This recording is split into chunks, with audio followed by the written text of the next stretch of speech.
We're going to start up front. It has one new 12-volt battery. Continental by Ellis. The dates are marked on it. June of 24. Two 20-pound propane cylinders that are full, except for what we use to service the unit. Automatic regulators pointed towards that bottle over there. We'll go ahead and leave it open. Shows you clear inside the eye. As soon as that bottle would happen to come up empty, it's going to turn red inside the eye. If the cylinder on this side's already open, it'll automatically pick up from this side so you don't lose your gas service in the middle of the night. Still going to show you red inside the eye that the arrow's pointed to is empty. Then all you have to do is flip it over to this one, work off of this one, while you take that one to town and have it refilled. There is a manual way to crank the jack when you come through the top that will manually crank that jack up or down. For any reason it won't work off the switch, there is a manual way to check it.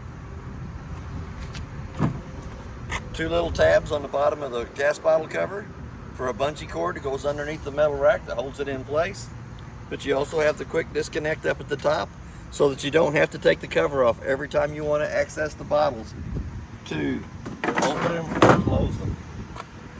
As we start down this side here, before we get too far away, the little fusible link underneath the battery is for the jack on the front of the unit. Before you manually have to crank that jack up or down, I would check that 30 amp fuse there first. Make sure that it's not blown. The reason it'll blow first is if the jack goes up too far, instead of popping the gears on top, it pops the fuse. If the jack goes down too far, it pops before it pops the gears on the top of the jack. It is prepped for a solar panel if you wanted to put it out beside the unit that would recharge the battery on the front of the unit only. We're going to go into the first compartment door on the off door side, which is your water fill compartment. Little black button on the wall up front turns your LED lights on the front of the unit on. The little light right beside it is the two-way light. You can turn it to where it's motion censored, so it comes on when you open the compartment door. And if you flip it the other way, it comes on and stays on 24/7. We're going to come right over to the top of the water fill compartment. It does have a 110 outlet on the outside that is GFI protected by the outlet on the inside. Then we have our rear bedroom, living room, cable, and master bedroom hookups for satellite if you wanted to run satellite through it. We also have a battery disconnect, which is in the on position. To turn it off, you turn it off, pull the key out, it kills all the 12 volt coming from the battery to the unit. The reason it didn't kill the lights when we turned it off is it's plugged into the 110 outlet in the back. Your city water connect, our freshwater tank fill, is the white connection here that you can hook to with a water hose and regulator. Turn your valve for whichever way you want it to work. It's on the city water connect there. Turn it up, and it's for the freshwater tank fill. We're going to turn it back down to the city water connect. It does have an outside shower that gives you hot and cold running water to the outside of the unit. It also has a little hidden compartment down at the bottom that you can bring your cable lines up or your water line up so that you can leave the top door closed to protect all your other goodies that's inside the unit. Also has a freshwater cap fill on the outside if you didn't want to go through the city water, just wanted to fill it on the outside of the unit as you're coming into the park. Has 4 BALs on all 4 corners. The white 2-inch valve here in the front is where the freshwater tank will drain when you're draining it. While we're down here, we got 3 handles underneath. The first gray handle is your bathroom sink and shower water. The black handle, the next one back, is your toilet water tank only. And then there's one more back here just past the dump station up on the frame of the unit.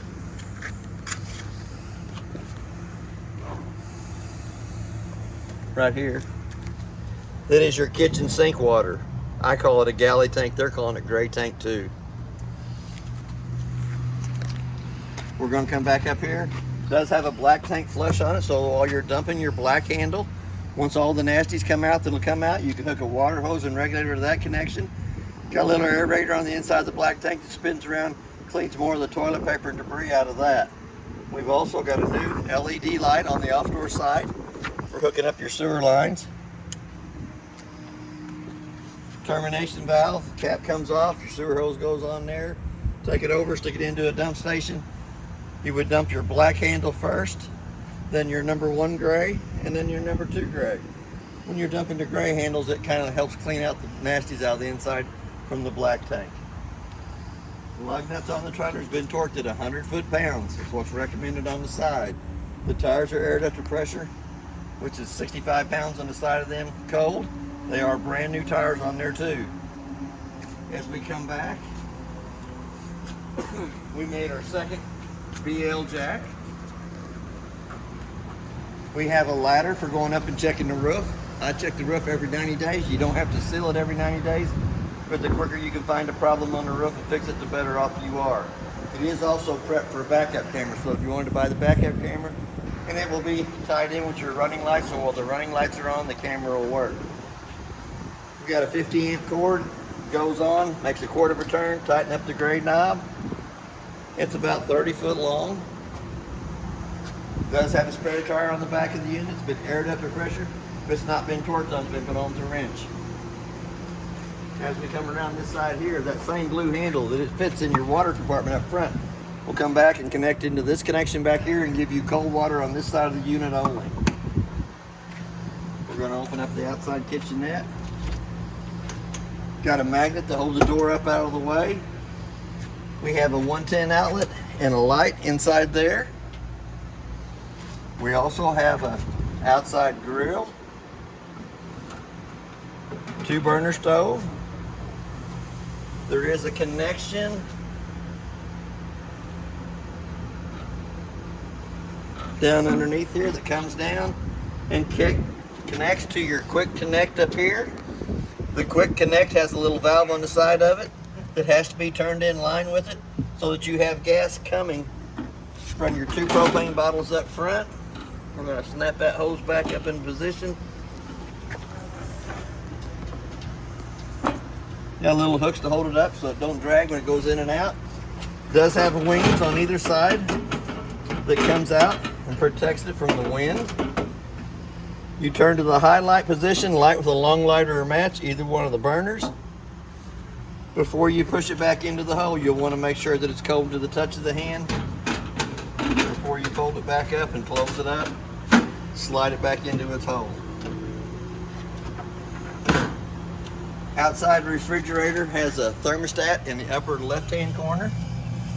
It is 110 only. It has to be plugged into 110 for this one to actually work. Feels pretty cold in the bottom of it to me. That's your little outside kitchenette. We're going to pull the magnet loose and shut the door down. 751 key unlocks it. We're going to come up here. There is a hole in the side of the radius metal just in front of the door that will manually crank your slide room in or out. For any reason, it won't work off the switch up front. There is a manual way to run that slide room in and out. It does have a magnet on the door that holds the door open. We have 2 outside speakers. I'll have to show more about the speakers when we get to the inside of the stereo. Back side of the refrigerator. Excuse me. The refrigerator works 3 ways: 12 volt, 110, and propane. The only thing it does on 12 volt is, for any reason it loses the 110 power coming to it, it automatically kicks it over to gas and lights it on gas as long as one of the propane cylinders on the front's open. Does not cool down on 12 volt, just cools down on the 110 and the propane side of it. Hood range. For the hood range to work properly, the tabs have to be lifted up, allows the flapper to flap. But when you're traveling down the road, you'll want to push that back in, close it back down, so that it don't sit there and flap till it breaks out. Your next connection is the hot water heater. Excuse me. It is electric and gas. You want to pop the pop-off valve. Make sure you got water coming out of the pop-off valve before you turn on electric or gas, either way. It also has a new drain plug in it for draining the hot water heater in between trips and for winterizing purposes only. Does have a little eye here to the right hand side. When it lights on gas, you should be able to see the yellow flames burning on the inside of it. Your next connection up is the outside of the furnace. Sucks cold air in the front, puts hot air out the back. I always suggest putting a mud dauber screen over it, for the simple fact the mud dauber screen's only less than 20 bucks. It's $145 an hour for every hour that you have to take the furnace out and clean the daubers out of it. So that $20 investment's worth its weight in gold. You do have a 110 outlet that is GFI protected on the outside out here. And a park cable or antenna hookup for watching TV underneath the canopy in the front of the unit. This door accesses you into the bedroom area. We're going to come up to the front compartment. Magnet holds it up too. We have a handle here for the BL jacks on all four corners, and it also works your tongue jack on the front of the unit. Same way here as the other side. We have motion censored lights. You can turn it one side, it'll motion sensor, so when you open the door you can see into it, or you can turn it the other way and it's on 24/7. That's basically everything on your outside of your unit. We're going to go back into the front door. Whoop, lied to you. We have two low water drain points underneath the front side of the unit.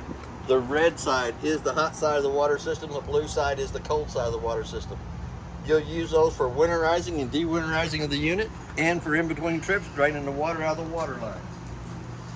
We're going to come back to the front door. We're going to go ahead and open it all the way up. Let it click to the magnet. It does have pull-out steps. It pulls out.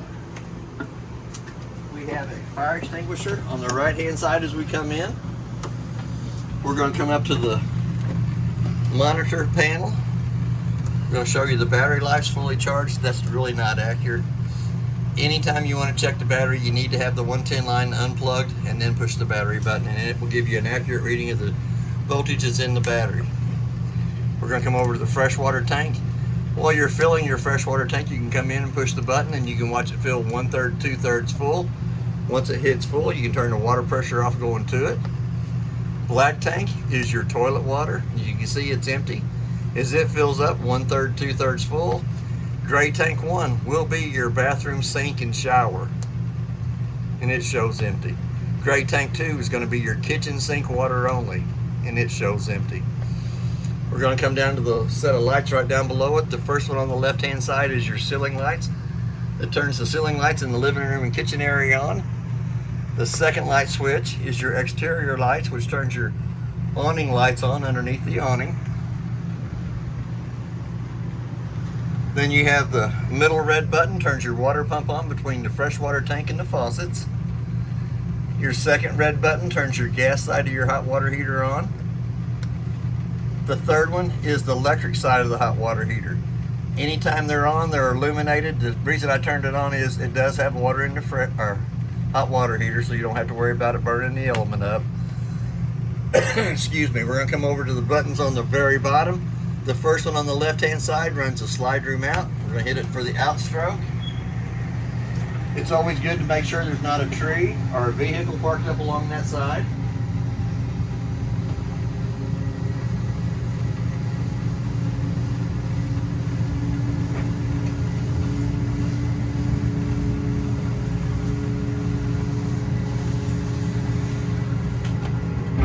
Once it goes all the way out, it'll start ratcheting. When it starts ratcheting, let off the button. The motor is actually bumping on top of the bars underneath there, and the longer you leave it on, the more chance you get a chance to break one of the teeth off. Then we're going to come back to the awning switch on the right-hand side. We are going to extend it out. I can only get it out so far with the striker trailer being in front, but I can get it out long enough to explain stuff to you. We're going to run it as far out as we can get it. Okay, once it's out like that, we're going to come out to each one of the arms. We'll do the one up in front because it's easier to see. There is a pinch point on each arm that you can pull down against to push the pitch of the rain coming off this side of the awning. You can do the same thing with the back arm and push the pitch of the rain coming off the back side of the arm. When you get ready to slide it back up, you have to push it back up in line with itself, so that when it comes down and sits in the cradle, it's got somewhere to go.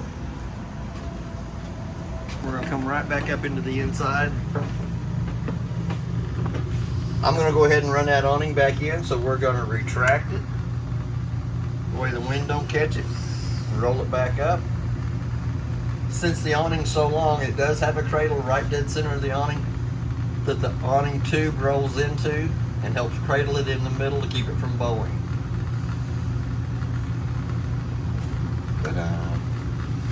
We're going to go towards the bunk room area. There is a clip on the side that holds the sliding door in place for privacy in the bunk room area. Well, hello there. We're going to clip it back in place. We're going to turn the light on above us. There is a light above each bunk area and a USB port by each one of the lights in the bunk area. There is a knurled knob in the top that cranks the vent up. Once the vent's cranked up, it does have a black button that turns the fan on for ventilating the bunk room area. The most important thing is it has a round white vent in the ceiling that brings AC into the bunk area. It also has a brown vent on the cabinet down at the bottom that brings heat into the bunk area. 3-4 drawers on the side over here open up, add a lot of little extra clothes, toys.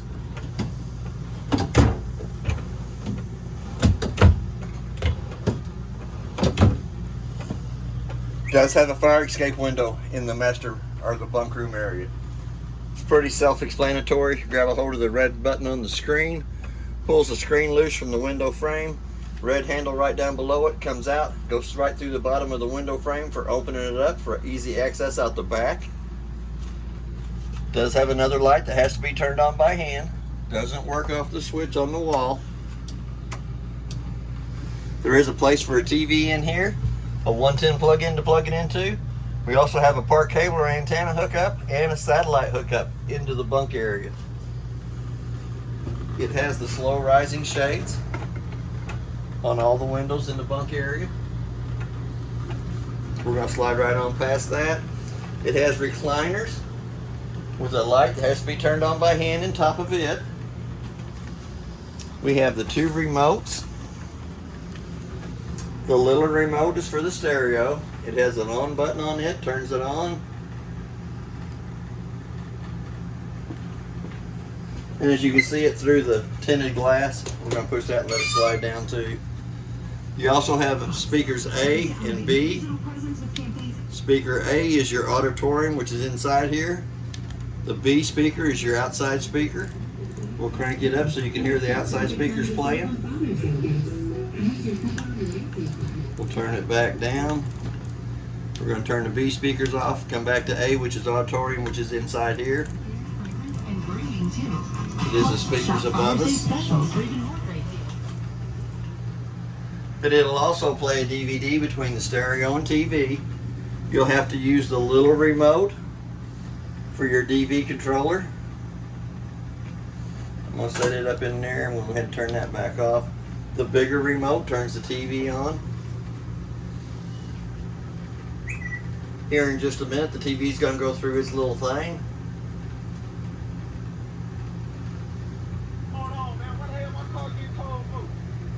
And that TV station is at least 80 miles away from here. It is a St. Louis station. It's not too bad a picture, working off the antenna on top of the unit and the power booster in behind it. But that's not too bad a picture. And I think I got 42 channels on the TV when we programmed it. We'll go ahead and turn it back off. I'm going to put this remote up in there. There is another 110 outlet in here.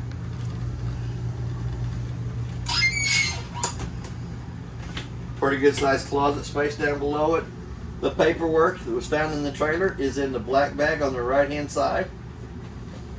Then we're going to come down, we're going to kick the breaker box open. The breakers are marked from the left side to the right exactly what they are.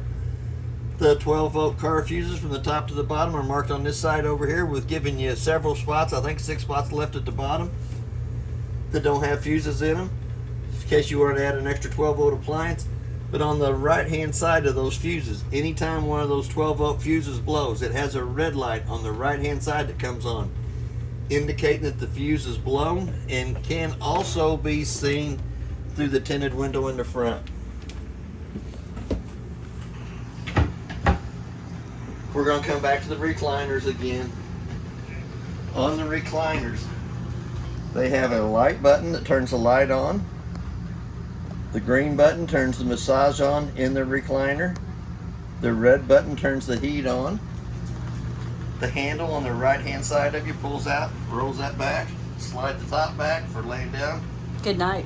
Good night. Always make sure they work. And there is also two connections on that massage. You got a real hard one and a kind of light one. Same way with your heat. You have a hot side and a low side on that. Each one of the arms has one on it. Here's your pull handle for your left hand side of your seat. Excuse me. It also has a USB port to the left side of the recliners for charging your cell phones while you're playing your video games. The light above the table has to be turned on by hand. Has a little push button in the center of it for turning it on. There's also 2 sets of keys on the table.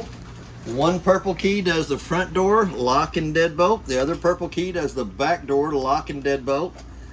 It has a Southco key on it for the compartments, and it has a 751 key on it for your outside kitchenette. Here again, the tabletop folds down between the 2 benches. The 2 back cushions come over the top of the tabletop to make a smaller bed there. There is storage on either side.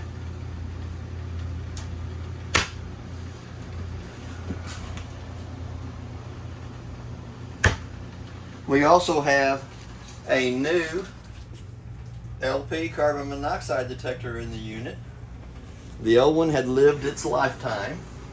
We're going to come back to the thermostat. We're going to turn it off. We'll turn it back on. It gives you your fan speed, low, high, cool, cool low, cool auto, and high. You'll dial your temperature down that you want the AC set for. Once it gets down to that connection there, to the temperature that it's set for, it'll automatically kick off. Once it gets 5 degrees above it, it automatically kicks back on. If you hit that mode button one more time, it says heat in the lower left-hand corner. Hit it one more time and it says off in the lower right-hand corner. We're going to go ahead and turn that right back on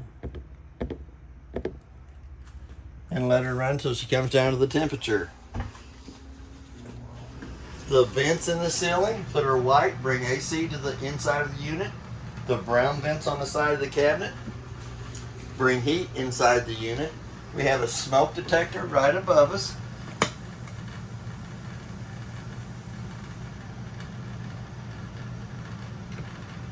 Makes an annoying little sound. I took the battery. I'll put you a new battery in it. The LP detector makes the same annoying little sound. For LP, it'll give you one little beep. For carbon monoxide, it beeps 2 times in a row. We're going to come into the bathroom area. See, there's that annoying little sound. Right-hand side switch turns the lights above us on. Left-hand switch turns the fan on in the ceiling. Black knurled knob cranks the vent up. Has an air conditioner vent, bringing air seat into the master bathroom. We also have a vent on the side of the shower here that brings heat into the bathroom. It also hits over to the toilet. It has a single foot flush on the right-hand side. Push halfway down, push all the way down, fills and dumps. We're going to slide right on past that. We're going to come into the master bedroom. Has a switch on the wall that turns the 4 lights right above us on. Here again, the AC Air Excel works the same one as the one in the living room. You give your fan speed first, high and low. We're going to get cool, cool low, cool auto, and cool high. And we're going to dial that temperature down to 60 degrees. Automatically, the one in the master bedroom will kick on. Still, it has a round vent in the ceiling that brings AC in from the living room kitchen area AC. Or you have the 2 quick cool downs on either end. It'll put all the cold air down in on the master bed itself. We have a 110 outlet and USB port on the left hand side of the master bed. We did fix the cabinet over the water lines right below it. We have a pretty good sized closet space on either side of the master bed and a drawer on either side of the master bed. The two lights above the headboard have to be turned on by hand, have a little push button in the center of them. First time you turn it on, it turns blue. Second time you turn it on, it turns white. We do have storage up underneath the bed. If I can lift this old heavy mattress, gives you quite a bit of storage underneath there. Struts usually held it up until they put the heavier mattress on. Once they put the heavier mattress on, I'm not going to guarantee the struts will hold it up. But we are going to come over to the right hand side, and we do have another 110 outlet over here on this side. Pretty good sized closet space up here, drawer down below it. We're going to turn the other light on at the headboard. First time you turn it on, it's blue. Second time you turn it on, it's clear. There is a place for a TV backer over on the off-door side wall. There is a 110 outlet above it and a cable hookup or antenna on top and a satellite hookup there in case you wanted to run satellite to the master bedroom area. We also have a privacy door here. We're going to move the strap. It gives you privacy between the master bedroom and the bathroom. There's another privacy door between the living room kitchen area and the bathroom. That's the one that was off the track when you come to look at the unit. Found a neat way to fix those. Then you got your shower, just like you have at home. You got your hot water on the left side, your cold water on the right side. Does have the little dome for the taller guys. And you got 4 little shelves off behind the toilet for extra towels and wash rags. We're going to come right back into the living room kitchen area. We're going to lift this up and slide it off away from the sink. The light above the sink has to be turned on by hand. Excuse me, has a little push button on it that turns it on. We have two 110 outlets on the kitchen sink wall. The left one and right one. Toaster, coffee pot, hot water, left side of the kitchen sink, right side of the kitchen sink cold. We have 2 drawers down below it. That's the paperwork on the new microwave. Bottom drawer is empty. Also has a drawer over to the side. Little access in there for more goodies. Pretty good sized cabinet space above the kitchen sink.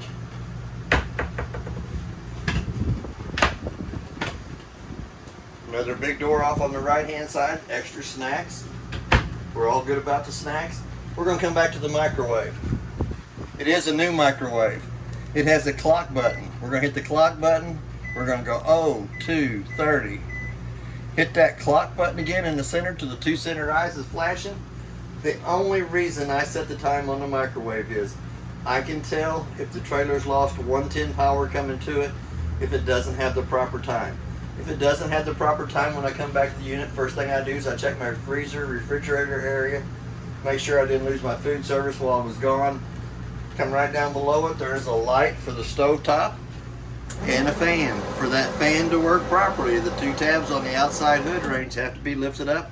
Allows that flapper to flap. Not that you burn food, I've made that mistake before, but if you wanted to get a smell or smoke from the inside of the unit to the outside. Here again, we're going to come back to it. We're going to turn the button on the right hand side of the kitchen stove on. We're going to turn the knobs to where it says flame, using the striker on the left hand side to light all 3 burners up on top. No digging out the old long lighter or match anymore. We're going to come down to the oven area. We're going to turn it on to where the flame's on it. Push down on the button using the same striker that lights the top for lighting the oven. Sometimes it takes a little longer to get gas down to the oven. We'll let it run for a minute.